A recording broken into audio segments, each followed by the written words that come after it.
A'udzubillah minasyaitonir. Sorry lah. Lambat ini.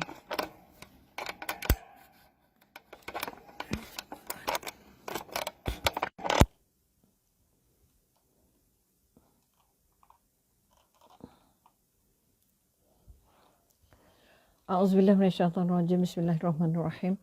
Alhamdulillahirabbil alamin. Assalatu wassalamu ala asyrafil anbiya'i wal mursalin wa ala alihi wa sahbihi ajmain. Rabbi shrah sadri wa yassir li amri wahlul 'uqdatam min lisani yafqahu qawli.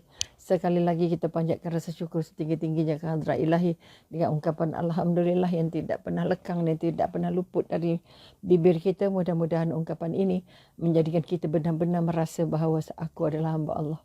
Juga kita ungkapkan Allahumma salli ala sayyidina Muhammad sebagai satu proses ataupun sebagai satu amal, satu ibadah untuk merasa bahawa Rasulullah adalah orang yang kita paling banyak berhutang. Banyak apa yang Rasulullah perintahkan, yang Allah perintahkan, yang banyak kita belum buat. Maka hutang kita yang paling besar di dunia ini ialah hutang dengan Rasulullah. Kerana tak mampu menunaikan, melakukan apa yang disunatkan ataupun apa yang dicontohkan oleh Rasulullah sepenuhnya. Namun begitu kita tidak boleh berputus asa. Kita terus berusaha mengamalkan apa yang termampu. Kita kata amalkan yang termampu. Tapi tinggalkan keburukan itu sepenuhnya. Tinggal keburukan sepenuhnya. Tapi amalan baik buatlah apa yang mampu. InsyaAllah mudah-mudahan kita dibimbing Allah untuk terus merasa nikmatnya. Untuk melakukan apa yang Allah mahu. Maka hari kemarin kita sudah bercakap dengan 3 jenis manusia. Ataupun 3 jenis orang yang kita kata yang melihat kematian. Kita sudah sampai ke ketiga iaitu orang yang merinduki kematian. Maka para sahabat, maka kita kata sampai kepada apa yang namanya penghujung kehidupan. Okey, maknanya hari ini kita nak memegang prinsip bahawa mati itu sangat dekat. Pertama, terima kasih banyak pada yang sudi bersama lagi petang ini walaupun lambat sikit, ada urusan, ada tamu tapi tamunya cepat balik, makanya adalah kesempatan. Semalam tamunya lambat balik. Kita nak halau pun salah, nak cakap pun salah kan. Jadi sekali lagi kalau Umi tak sempat bagi tahu, Umi minta maaf. Tapi kalau ada kesempatan, Umi akan mencuba sebaik mungkin. Jadi sekali lagi waalaikumsalam pada semua yang sudah memberi salam. Zawiyah lah dan segalanya, semua yang ada yang tak sempat menjawab, artinya itu sebahagian daripada hadiah. Maka dengan sebab itu sekali lagi mari kita melihat, kita membayangkan detik-detik kematian. Okey, maka pertama, okay, want to be in your video. Okey, silakan. Apa kata kita sudah membincangkan orangnya, kemudian kita membincangkan pula apa yang dipermudahkan Allah. Kita bina sekarang ini. Kita bina dalam diri kita. Dalam hati kita. Dalam perasaan kita. Dalam fikiran kita. Dalam roh kita. Okay? Kita ada IQ. Kita ada fikiran. Kita ada perasaan. Ada EQ. Atau kita kata intelligent quotient. Emotional quotient. Dan kita ada spiritual quotient. Ataupun kesedaran-kesedaran. Ataupun kecerdasan. Kita panggil kecerdasan. Kita panggil intelligence. Itu boleh jadi kecerdasan. Okey, maknanya kita kata kita nak melihat kematian bukan pakai kepala lagi dah. Kita kata kita nak mengingat kematian sebagai sebahagian daripada pekerjaan hati dan pekerjaan jiwa. Apa maksud kita kata pekerjaan jiwa? Kita harus merasa bahawa mati itu sangat-sangat dekat dengan kita. Kalau pakai otak, lambat lagi. Maka tapi kalau pakai perasaan tak apalah, tak kira mati sudah. Jangan. Kita terus sekarang mengangkat, ya Allah Tuhanku, aku wajib mati, aku mesti mati dan mati itu sangat dekat dengan aku. Bukan untuk mematikan semangat untuk terus hidup, tapi untuk menggugah, untuk menjadikan kita benar-benar bersedia. Macam orang lari 100 meter lah. Kita kata kalau lari 100 meter, Waalaikumsalam warahmatullahi taala wabarakatuh. Semoga dalam lindungannya, amin amin ya rabbul alamin. Apapun yang terjadi, kita mesti ingat dalam kepala sekarang, kita rasakan dengan perasaan sekarang, supaya kita boleh berusaha bersungguh-sungguh, berusaha dengan sepenuh hati, bahawa kematian itu sangat dekat. Dan tak kira sakit, tak sakit, umur muda, umur tua, kanak-kanak, semua mati. Walaupun orang tua wajib mati, cepatlah kita kata. Okey. Maka hakikat kematian, malangnya apa yang terjadi, ramai orang terlupa hakikat mati itu dekat. Kematian itu dekat, itu dirasakan masih jauh. Ramai orang merasa bahawa mati itu masih jauh. Lalu hiduplah dia majoriti manusia majoriti dengan kelekaan dan kelalaian seolah-olah mereka tidak akan mati. Akhirnya tamak dunia, jadi hamba dunia, jadi hamba harta, jadi hamba jawatan, jadi hamba pangkat. Dan akhirnya banyak menambah, memungut dosa-dosa ataupun apa yang dikata keburukan-keburukan kerana dia merasa mati itu masih jauh. Sekarang ini kita ubah dalam hati kita, dalam jiwa kita. Kita tidak bercakap pakai otak lagi sekarang. Kita bercakap pakai hati dan kita bercakap pakai jiwa. Tanamkan dalam hati, tanamkan dalam jiwa. Sebab itu kembalilah kepada Tuhan kamu dengan jiwa yang tenang. Kalau kita cakap pakai otak, hati tak rasa apa. Cakap dengan perasaan, hati kadang-kadang rasa, kadang-kadang tak rasa. Tapi bercakap dengan jiwa, insya-Allah kita pasti akan rasa. Kita pasti akan rasa. Apalagi mendengar kematian, melihat kematian, kita menghadiri proses kematian. Ya Allah, Tuhanku, jadikan proses kematian aku proses yang engkau redai. Husnul khatimah. Ini kekuatan-kekuatan. Waalaikumsalam pada semua. Ya Allah, Syamsiati. Marwah. Maknanya mana kekuatan-kekuatan yang kita ada. Kemudian kita katakan, maka kenapa tajuknya kata bertunang dengan kematian? Kita sekarang ni harus memasuk ke dalam kepala kita, dalam fikiran kita, dalam kehidupan kita bahawa semua kita bertunang dengan kematian. Bertunang dengan kematian maknanya kita ada kontrak. Kita ada hubungan, kita ada keperkaitan dengan kematian walaupun belum sakit. Kalau Umi dah tua ni rasalah sakit ke tak sakit. Kau rasa dia macam tu rasanya dah nak agak-agaknya Allah nak jemput dah ni. Jadi pertama begitu, kekuatan yang nak diangkat, buatlah apa saja yang kamu sempat. Asal saja tidak buat dosa. Buat saja yang baik, apa saja kebaikan. Buat terus walaupun kamu sudah di hujung-hujung usia. Waalaikumsalam Siti Hajar, Rosita dan sebagainya. Terima kasih kerana turut serta. Maka bila kita kata kita bertunang dengan kematian, bermakna hujungnya kita akan kahwin. Maka dalam jiwa kita, kita sarung cincin pertunangan kematian. Sebab kalau kita kata, ya Allah kalau beli cincin, ya Allah Tuhanku jadikan setiap kali aku beli cincin ini cincin yang mengingatkan aku pada kematian. Boleh kita tak? Okey. Kalau kita kata kita ada cincin perkahwinan, ada cincin pertunangan, bila kita tengok cincin, ya Allah kita teringat balik, ya Allah inilah pertunangan. Jadi dengan kematian juga kita harus bertunang. Bertunang dengan kematian dan pasti kita akan ada jodoh. Hanya lambat dan cepat sahaja lagi. Maka kita kata, walaupun kalau bertunang ada yang putus tunang. Tapi bertunang dengan kematian kamu tidak akan putus kecuali nikah.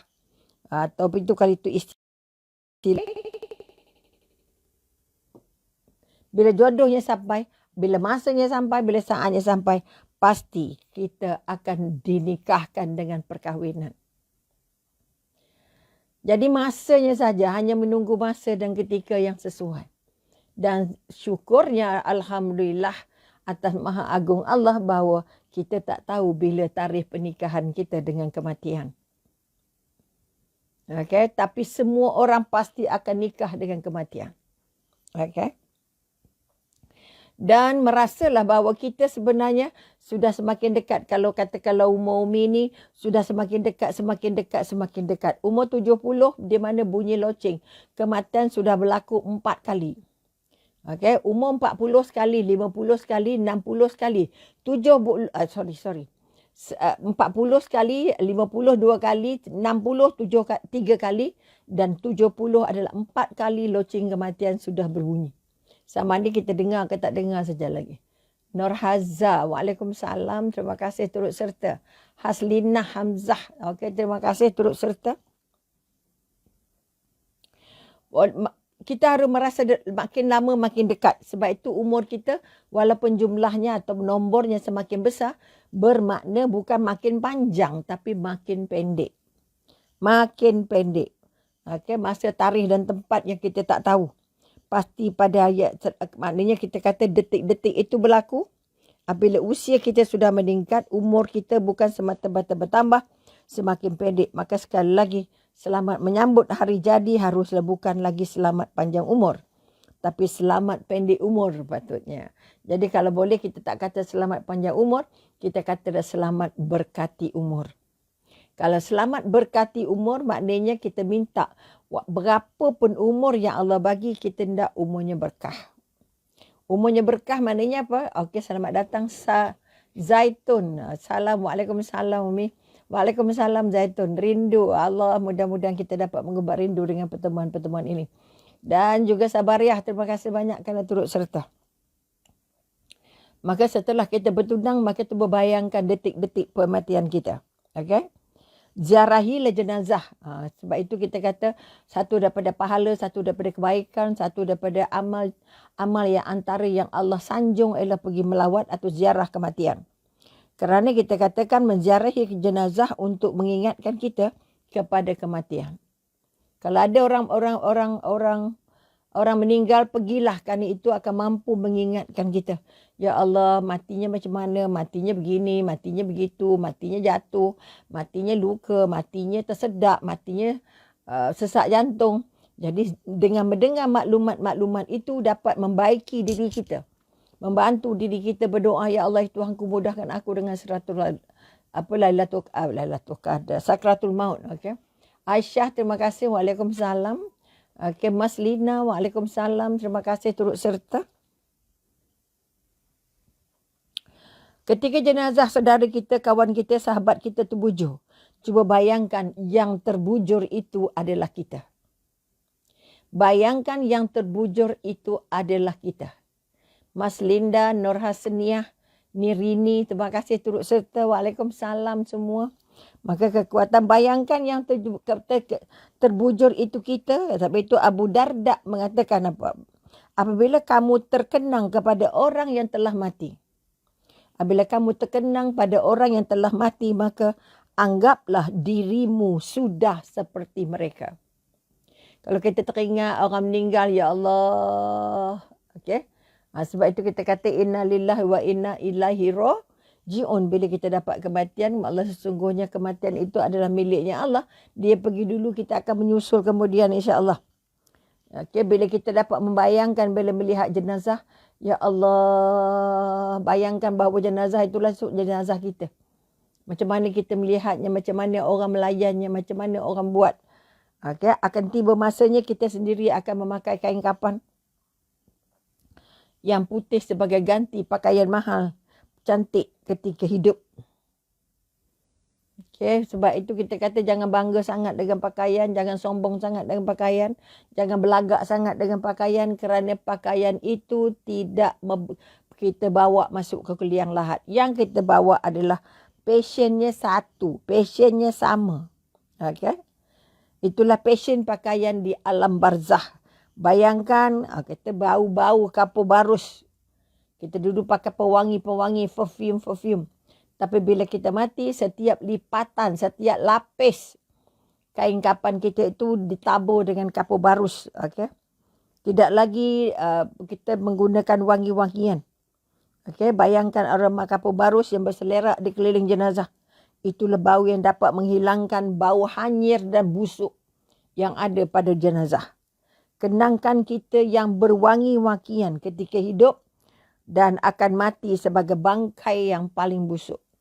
Memang bangkai yang paling busuk ialah bangkai manusia. Sebab itu bila berlaku kematian di kalangan manusia, kita harus segera mungkin untuk mengkebumikannya kerana bau bangkai manusia sangatlah busuk.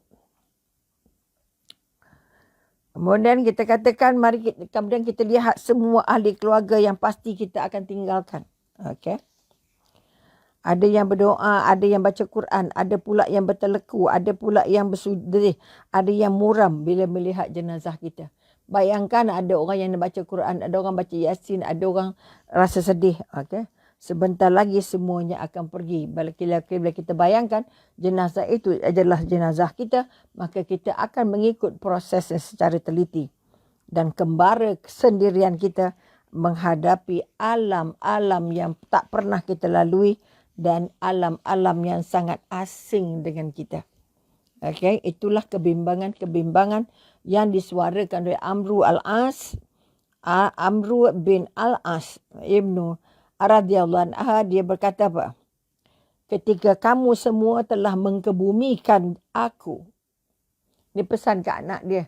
Kalau aku dah masuk, dah dikebumikan, janganlah segera-segera kamu kembali. Janganlah cepat sangat balik. Okay? Berilah sedikit masa untuk aku membiasakan diri dalam alam yang baru dan asing ini. Ibnu Al-As minta keluarganya, janganlah terus balik semua. Tunggulah sekejap, bagi aku biasa dengan alam barzah, alam yang asing ini. Ini sebahagian dia pesan para sahabat Amru bin Al-As. Bagaimana agaknya malam pertama kita dikubur. Ini pun harus kita bayangkan, harus kita bijak, harus kita fikirkan. Yang mungkin kita pernah menangisi kematian orang lain. Namun menangisi kematian sendiri itu jauh lebih utama. Kita bayangkan, kita tengok gelagat anak-anak yang ibunya meninggal, ayahnya meninggal. Okay. Ini pengalaman peribadi seorang yang ada kaitan kira saudara jugalah. Okay.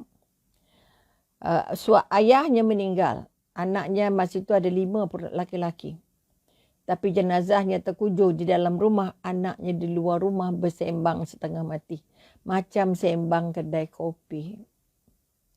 Okay, tidak ada seorang pun yang duduk baca Yasin ke, seorang duduk dekat jenazah ke, nak tengok dekat kaki ke, dekat kepala ke. Rata-rata semua anaknya tidak pegang apa-apa, tak baca apa-apa, tak zikir apa-apa. Sedih, sangat sedih. Sedih sangat. Bila melihat anak-anak tak kisah ayahnya akan berpindah ke alam barzah. Oleh itu, mari kita sama-sama berdoa, ya Allah, ya Tuhanku, kurniakanlah aku anak yang mampu untuk membantu aku melalui proses kematian, berada dalam proses untuk sampai ke alam barzah, dan jadikanlah mereka orang yang mampu mengantar sedikit pahala-pahala Al-Quran yang mereka baca untuk memudahkan perjalanan aku ke alam barzah. Ini kekuatan. Terima kasih Zubaidah turut serta, Jura, Azlin, Sofian. Allahu Akbar. Terima kasih kerana terus bersama kami. Maka kita katakan sekali lagi, setiap kali kita melawat kematian, bayangkan yang mati itu adalah kita. Sebab itu kalau melawatkan sahabat-sahabat, kita tengok di mana anak beranaknya, di mana adik beradiknya, di mana orang-orang terdekatnya. Ramai sekarang ibu-ibu dan ayah-ayah yang meninggal tidak dikelilingi oleh anak lagi jenazahnya, tapi dikelilingi oleh orang lain. Orang lain yang baca Yasin, orang lain yang baca apa-apa sajalah. Ini pun satu daripada kesedihan-kesedihan yang Umi sendiri saksikan, bagaimana anak-anak tidak kisah. Juga pernah berlaku satu kejadian kematian anaknya 7 orang kot, cucunya penuh rumah. Sebab seorang 4, seorang 5 anak-anaknya. Dan ketika itu jenazah baru saja dibawa balik dari hospital dan diletakkan di rumah. Okay. Jadi, tapi anak-anak cucu berkumpul macam tengok TV. Berkumpul dan berbual. Tu Mi kata, okay, mana ni yang tua-tua ni, yang besar-besar ni, bimbinglah untuk anak-anak dan cucu-cucu ini supaya mampu berzikir. Mampu untuk, bolehlah baca tahlil. Bila Mi sebut tahlil, tidak ada seorang pun daripada anak atau menantunya yang menjawab. Siapa boleh bawa tahlil? Siapa anak lelaki yang boleh bawa tahlil untuk membaca tahlil untuk depan jenazah ibunya? Tak ada orang yang buat sebab tak ada orang yang tahu. Tak ada orang yang berani bawa. Oleh itu sekali lagi kita bangun kekuatan. Kalau anak tidak diasuh baca Quran, kita mati pun anak tidak akan bacakan Al-Quran. Okay, ini kekuatan-kekuatan yang kita kata, yang kata kadang-kadang hilang disebabkan oleh didikan-didikan kita. Maka sekali lagi pesankan pada anak-anak, Assalamualaikum. Naimah, okay, amin ya Rabbul Alamin. Ya Allah, pemudahkan segala urusan kami di satu masa nanti. Aisyah Zakaria, amin. Kemudian kita katakan mati hanyalah satu proses. Mati itu satu proses. Di mana apabila jiwa meninggalkan jasad, apabila roh meninggalkan jasad, itu kematian. Akan tetapi roh itu adalah hakikat manusia. Roh itu adalah benda asas dalam tubuh manusia. Tanpa roh, tubuh ini akan mati. Okey. Kembara ini tidak akan berhenti akibat kehancuran jasad. Jasadnya pulang ke tempat asalnya, tanah, dan ketika ada manakala rohnya dikembalikan ke rahmatullah. Maknanya jasad kita akan tinggal di tanah, akan reput, akan dimakan ulat, makan cacing. Tetapi roh kita Allah angkat untuk sampai berjumpa Allah. Innallahu wa inni ilaihi raji'un.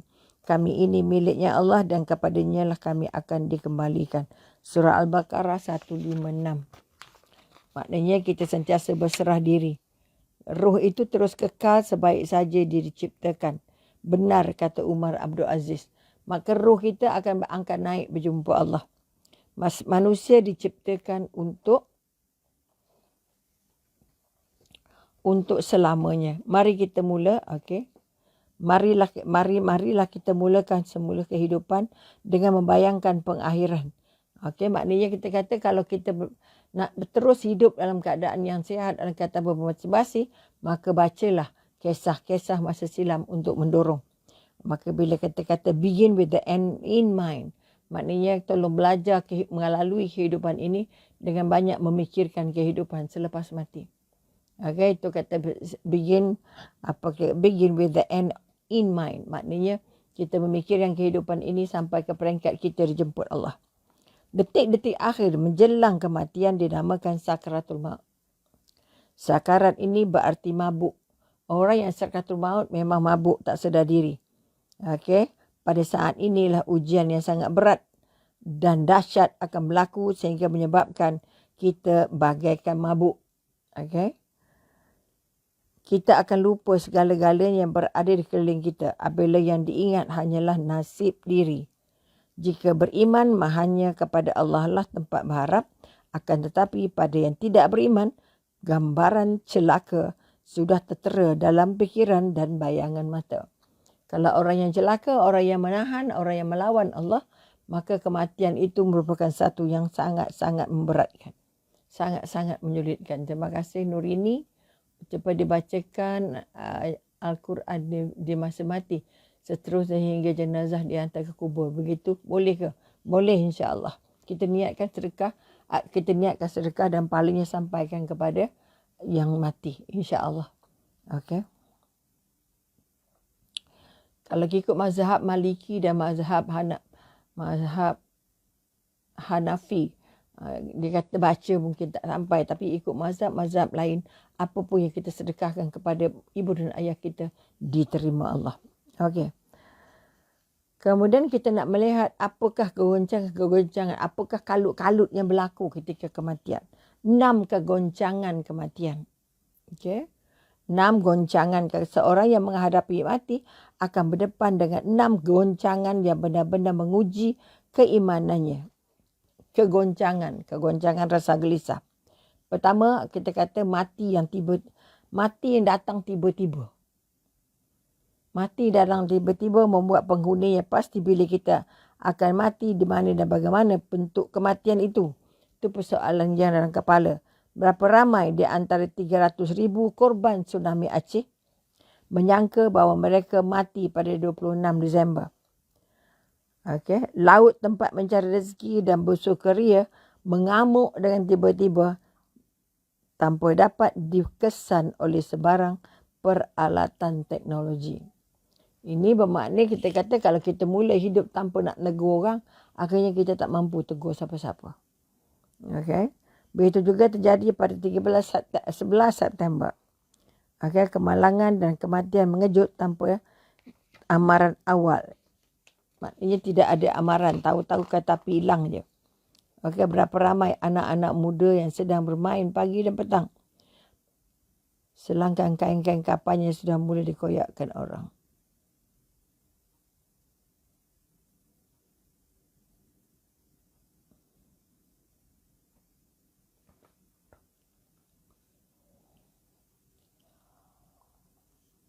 Allahu Akbar.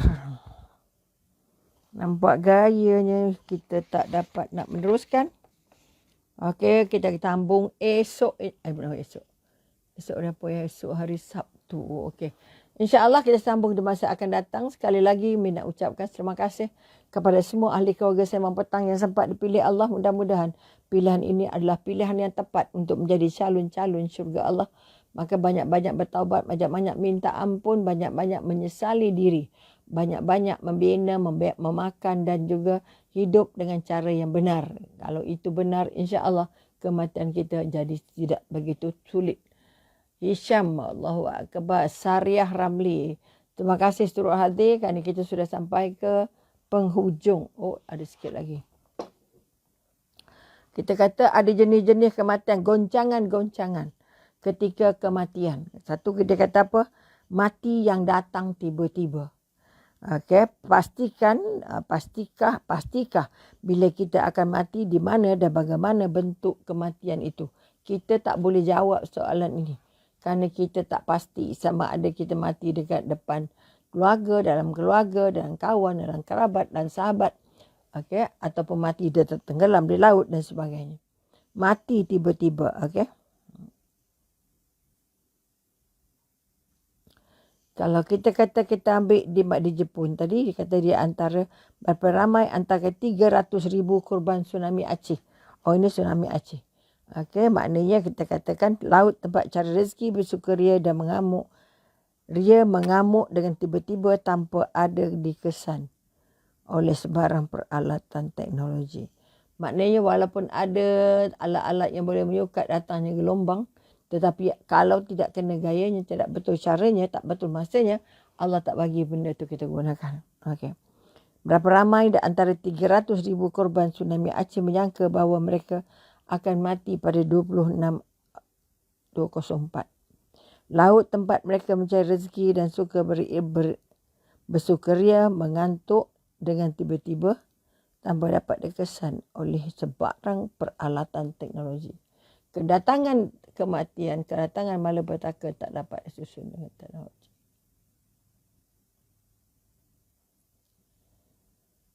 Allahu Akbar.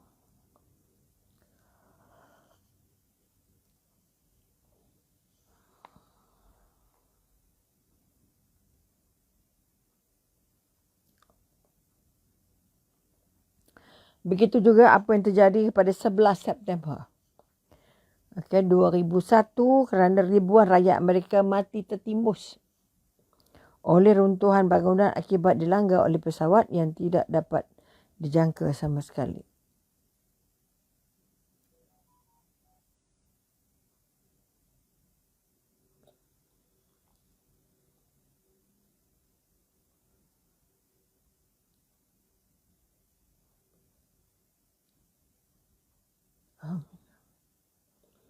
Jadi sampai di sini dulu, insya-Allah, mudah-mudahan kita sambung sikit lagi beberapa isu yang ada kaitannya dengan kematian. Mudah-mudahan kita terus benar-benar bersedia untuk menghadapi kematian yang akan menjelma kerana semua kita sudah bertunang dan pasti Allah akan bagi tarikh untuk menikah dengan apa yang kita panggilkan. Nikah dengan apa? Bernikah dengan kematian. Jadi mudah-mudahan didoakan semoga anak-anak Sembang Petang terus sihat walafiat. Terus kita kata gembira menjalani kehidupan. Mudah-mudahan dalam kegembiraan itu terletak rasa cinta kepada Allah, rindu kepada Allah. Kerana ini modal paling penting untuk Allah memberikan syafaat kepada kita. Jadi sampai di sini dulu. Terima kasih banyak. Mudah-mudahan kita diberi kesempatan, diberi hidayah untuk berubah jadi orang yang merindui kematian. Sekian, wabillahi taufik wal hidayah. Wassalamualaikum warahmatullahi ta'ala wabarakatuh. Jumpa lagi insya-Allah.